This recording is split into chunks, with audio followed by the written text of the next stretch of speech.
feel the damage of criticalando, assassino. Subtlety! What? Subtlety! What? Hermano, what was that, eh? All I saw was a sombra, eh? Ninja! What? Friend Assassino, you are doing it wrong. Subtlety is the way. The ninja way. Whoa! Eviscerate! Man, this Nino does so much damage. He must be using talents, legendaries, tier sets in a good rotation. Whoa! Shadow step! You fell into the pit, hombre. Otto, you need to watch this subtlety guide, man. Yeah.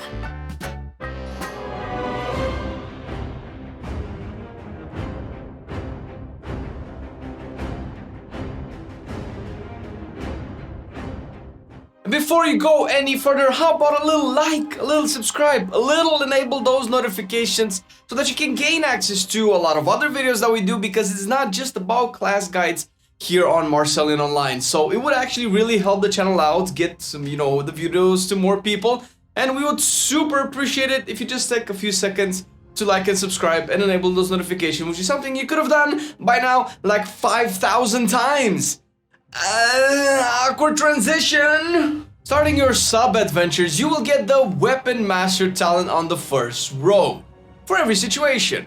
This will give your backstab and shadow strikes a small chance to damage your target twice, generating extra combo points. While this is mainly used for single target damage, it does have some good synergy with the 4-piece tier set and will be useful in dungeons as well. On the second row, Shadow Focus will be the go-to in all of your fights. It's a simple talent that will reduce the cost of all of your abilities while in Shadow Dance or Stealth. Your rotation will be smooth as butter, also allowing you to pick more damage from the talents in the further rows.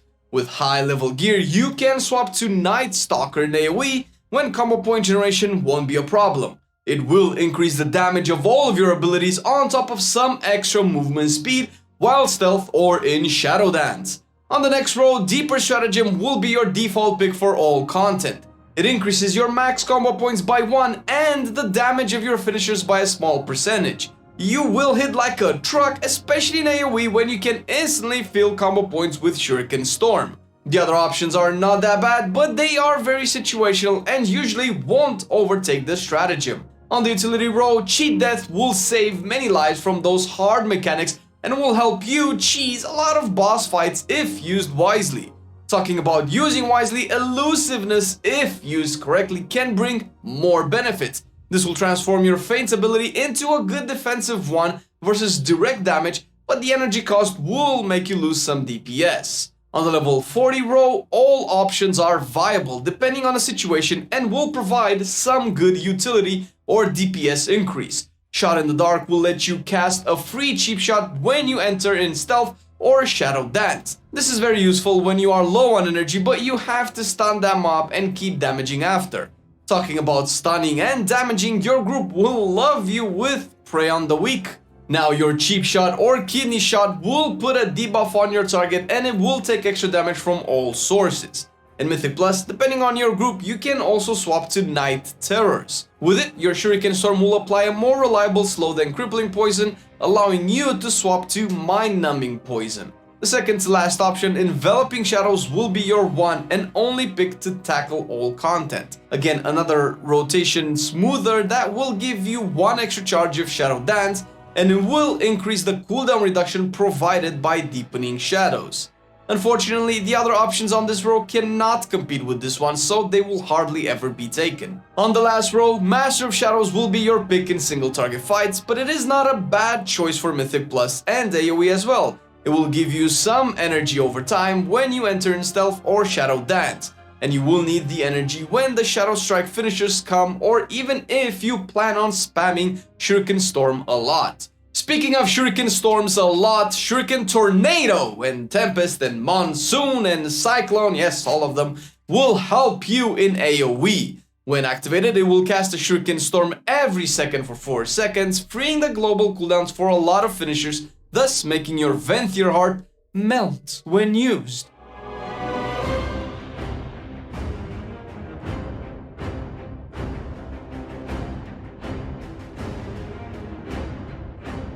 If you want to be the sneakiest and deadliest, the master of shadows, and stay all the way up to the top of the DPS meters, because that's how sneakiness works, by the way, then you will have to sim your character. And the best way to do that will be with our simming video. It will teach you what you need to know to do it properly and know what you need to stay at the top.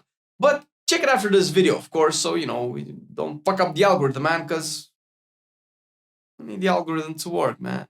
As a general reference, if you cannot be bothered with simming, you will still take the highest eye level item for that agility and equip it firstly. After that, all your secondary stats are pretty close to each other, with versatility a little ahead, followed very closely by critical strike and haste, with mastery being the least desired stat in single target fights, but will climb all the way to the top in AoE and M+ situations. For your weapon enchants, like all usual dual wielders, you will go for 1 Celestial Guidance enchant for agility, and you go for 1 Skillful Revelation enchant for more single target damage and priority damage. On your chest, use the Eternal Stats enchant for high level content and usually the best option all around. Don't forget your Heavy Desolate Armor kit for a little extra resistance in that high level content. On cloaks, put the Fortified Avoidance enchant in case those big ass AoE attacks are too annoying to deal with. Otherwise, just use whatever you prefer. As an agile rogue, you will need the Eternal Agility enchant on your boots for more agility, of course, so you can be agile. You feel me? In your socket, since versatility is king, put some versatile jewel cluster gems and that Tenet of Versatility enchant on your rings for, you know, same reason. Or the best way to choose will still be to sim your character and see exactly what counterparts for these you will need. If you want to deal more damage, then the Flask of Power is the way. It will increase your agility, so more big dick numbers for you. The potion of choice will be the Spectral Agility one. Use it and you will be rewarded with high burst windows when putting out the hurt. On your daggers, use the Shaded Sharpening Stone add-ons for extra damage as well. Well, in this case attack power, but it's kind of the same thing. For your hunger, go with Feast of Gluttonous Hedonism. It will provide you with some extra needed agility. If you cannot get any feast, Stekala mode will do the trick with some extra versatility, or yes, it's that. Again, sim to know the absolute best answer.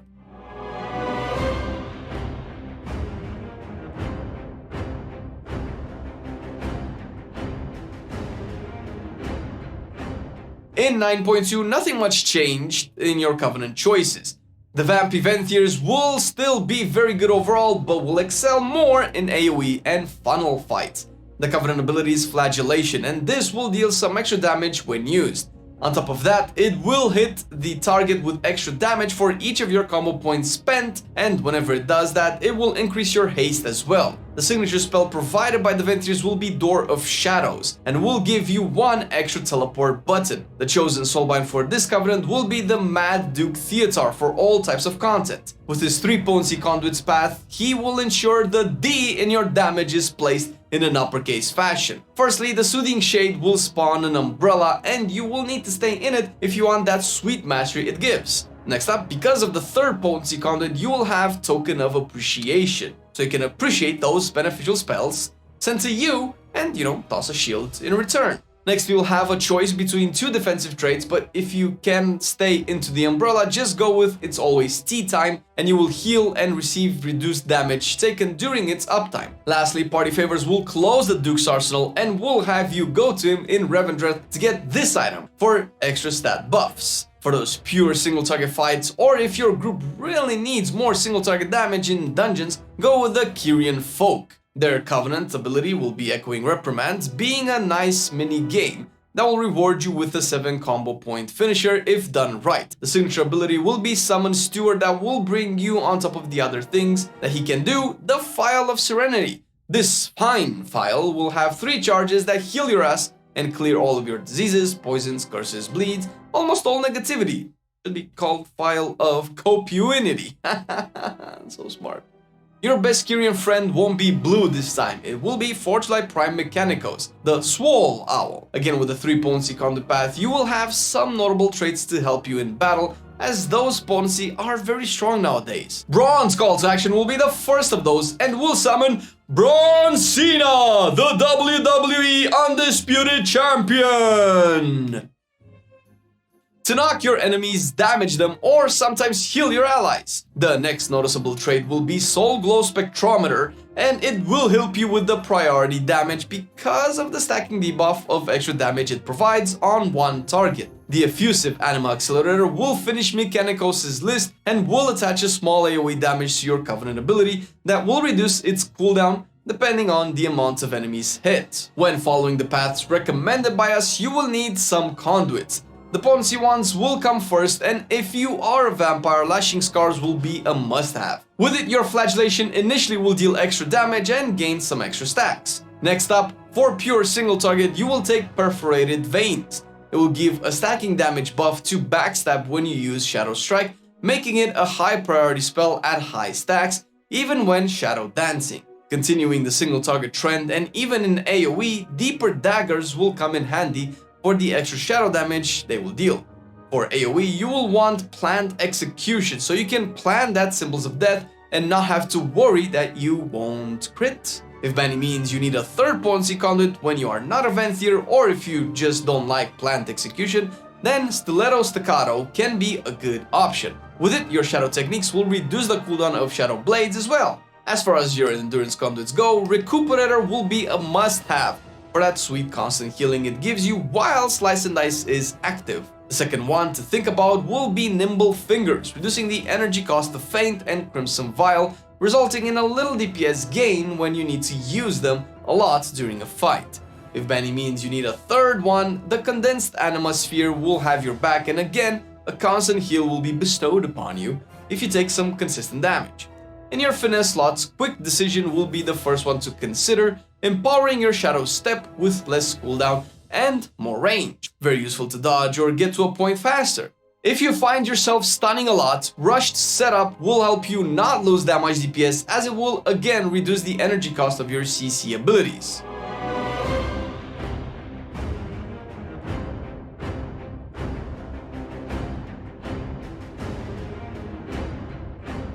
Fill your trinket slots with the Earthbreaker Impact dropped by Halandrus in the raid. It will be a very good on-use trinket for single target fights and decent in AoE. The best option you can take in Mythic Plus though, undisputed best in slot, will be Cache of Acquired Treasures. This time from the Artificer boss, so a little easier to get. This trinket will have 3 effects depending on when you use it, and you ideally want to use the Axe proc overall. Staying on the same page, the highest high level good trinket will be Chains of Domination, from none other than the jailer himself, so good luck getting this one. It will be still very powerful in AoE. For the passive ones that you can get, File of Putrefaction from the Plaguefall dungeon is still the thing. You are a melee after all, so go farm this cause you will need it, ain't no exceptions here. From the new dungeon of Tazavesh, you will have Solia's Secret Technique for some secondary stats. The downside of this trinket is that you need an ally to cast it on. Unfortunately, you cannot cast it on yourself. From the raid and the prototype Pantheon boss, to be more precise, you can get a good passive alternative trinket in Elegy of the Eternals. This will give you more of your highest secondary stats and will share some of those stats with allies that are in the same covenant as you. For your weapons of choice, you will still want to farm Sylvanas for that Edge of Night dagger for your offhand. This dagger, even if it's from the former raid, will be worth it in single target fights. As for the more current content and in your main hand, use the Observer's Umbral Shiv from Rigolan. This dagger will come with the highest high level in the game and will have you needing 2 of them in AoE, as the Edge of Night will start to lose value there. Otherwise, any 278 high level daggers from the vault will work just fine. When choosing the right legendary, before you can equip 2 of them, you will go for the Covenant specific one if you are either a Kyrian or a Venthyr. That will be Resounding Clarity for Kyrians, build it on your waste slot, and your minigame will be longer, so more 7 combo point finishers. For the Venthyrs, build Obedience on your back slot for an extra versatility buff and cooldown reduction for each combo point spent during it. For the other rogues, use Akari Soul's Fragment for raids with single target fights. Build it on your next slot, and your Shadow Strikes or Cheap Shots hit the target with another Shadow Strike at lower effectiveness. For Mythic Plus and AoE, Finality will be the go-to. Build it on your cloak spot to make your Eviscerate, Rupture, or Black Powder increase the damage of their subsequent use by 25%. After you finish the Zeroth Mortis campaign and put your hands on Unity, you'll by default have your Covenant specific legendary, so you can combine it with one additional legendary. Ideally, you want to craft it on your bracers so as to not conflict with slots that would go to your tier set pieces, and if you have your 5 tier pieces, you can craft it on your helm or even gloves for a little more stats and DPS. To go with the Unity, craft the Kari Soul Fragment for single target fights, and of course Finality for AoE and Mythic Plus. 9.2 has been up for a while, and by this week everyone should have at least 4 set pieces, if not more. With the Creation Catalyst, your tier issues should be a thing of the past. The 2 set bonus will make Shadow Strike a little more important even when fighting 3 targets, as you will have a chance to proc Shadow Blades when using Shadow Strike. The 4 set bonus will give you some AoE damage, as all of your finishes have a small chance per combo point to send Shadow Strikes to 5 random targets nearby you. God damn it, that sounds so pretty cool.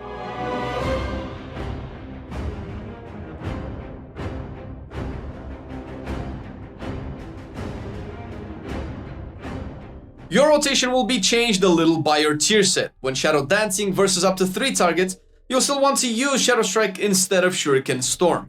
The opener for single target, as Kyrian starts you by entering stealth. Engage the boss with Shadow Strike, use Slice and Dice, Shadow Blades and Symbols next, Echoing Reprimand, enter Shadow Dance, continue with the priority.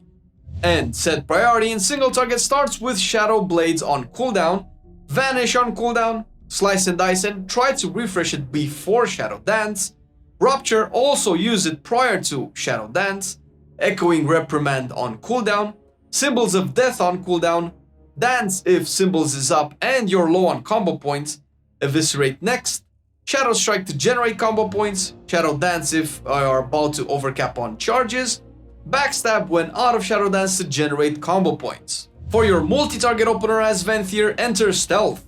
Engage with Shadow Strike, Slice and Dice next, build up to 5 combo points with maximum of 2 Shuriken Storms, Flagellation before the first finishing move, Rupture on the priority target, use Shuriken Tornado, pop Shadow Blades, after this pop Symbols of Death paired up with Shadow Dance, and continue with the multi-target priority. For your multi-target priority with Shuriken Tornado, have Shadow Blades on cooldown, maintain Slice and Dice on up to 5 targets.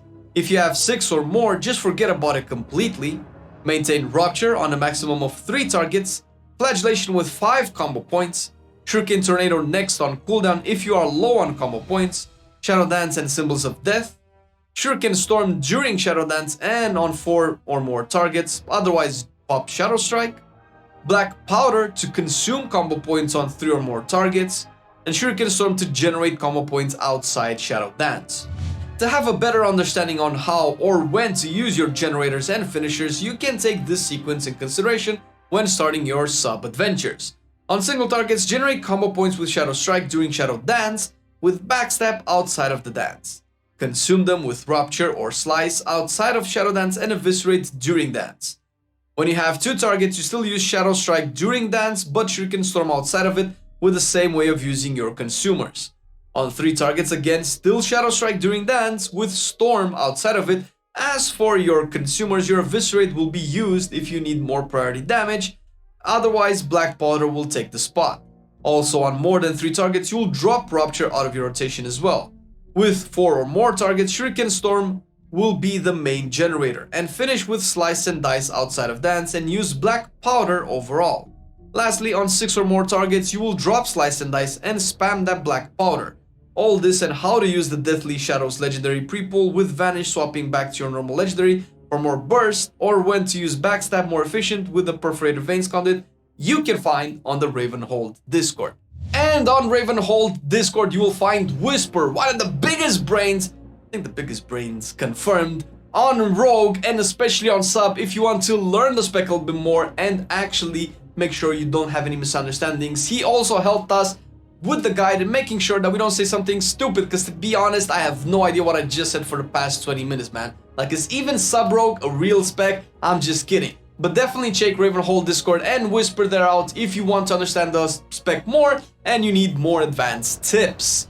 And of course, thank you to our patrons for supporting the channel, liking our content, giving us their hard-earned casherinos to make all of this possible with all this cool equipment, cool quality, and pretty much supporting all of the videos that we do. Thank you, dear patrons. And if you, dear viewer, want to support us a little bit more, give a little bit more, and hopefully see more and more content in the future, check the link down below and see what the Patreon page has to offer, man. There's a couple of tiers, maybe there's something that you like. And thank you for watching the video. See you next time.